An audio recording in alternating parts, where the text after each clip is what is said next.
अस्सलाम वालेकुम friends, welcome back to Top Smarties. Drama serial मुफाद परस्त। आलिया खुद ही आ जाती है अदील से बात करने के लिए कि ज़ारा तुम्हारी बेटी है तो उसको भी जायदाद में हिस्सा मिलना चाहिए, उसको उसका हिस्सा दो। अब तो अदील वैसे ही काफ़ी दिन से इसी बात से टेंशन में होता है। अब कह देता है आलिया से कि तुम जो सोच रही हो ऐसा कभी भी नहीं होगा। मैं ज़ारा को उसका हिस्सा दूंगा, मगर ज़ारा जब मुझे खुद आकर कहेगी तब। तुम्हारे कहने पे तुम्हारे हाथ में तो मैं ज़ारा का हिस्सा बिल्कुल भी नहीं दूंगा, और ये तुम्हारी सोच है कि मैं ऐसा करूंगा।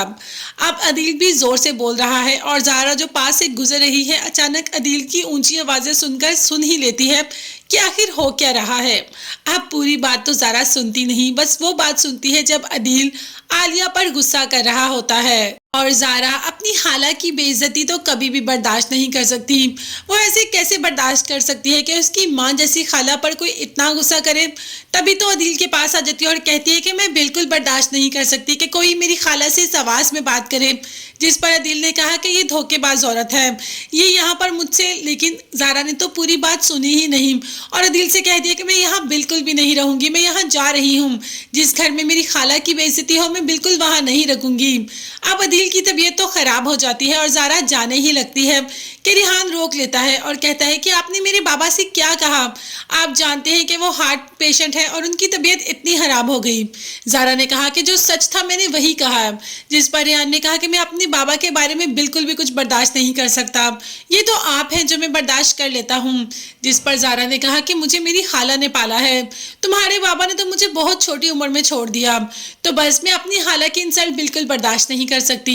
और बाबा ने मेरी खाला की इंसल्ट की तो बताओ मैं यहाँ पर कैसे रह सकती हूँ?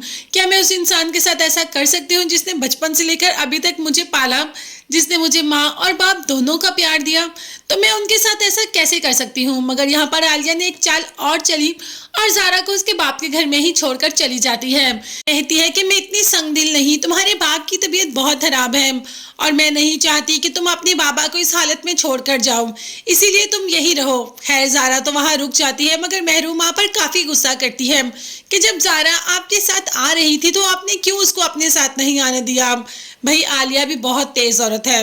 कहती है इसलिए नहीं आने दिया कि इस तरीके से ज़ारा के दिल में मेरे लिए मोहब्बत और बढ़ जाएगी। वो अब मुझे जान जाएगी कि खाला मेरे बाप के लिए इतना कुछ कर रही है तो मेरा बाप ही झूठा है, इसीलिए तो मैं उसको अदील के पास छोड़ कर आई। अब तो मेहरू भी अपनी माँ को मान गई कि अम्मी आप तो बहुत ही ज़्यादा तेज़ तरार हैं, आप तो वो तक सोच लेती हैं जो हम में से कोई नहीं सोच सकता। अभी आगे जाकर देखते हैं कि ज़ारा घर आएगी और अदील से कहेगी कि वो उसको इसका हिस्सा चाहिए, क्योंकि खाला के कहने पे ज़ारा कुछ भी कह सकती है। वो तो अदील से अपने हिस्से की भी डिमांड कर सकती है। देखते हैं आगे जाकर ज़ारा की किस्मत में क्या होने वाला है। तब तक के लिए चैनल को सब्सक्राइब कीजिएगा। नेक्स्ट वीडियोस तक के लिए अल्लाह हाफिज़।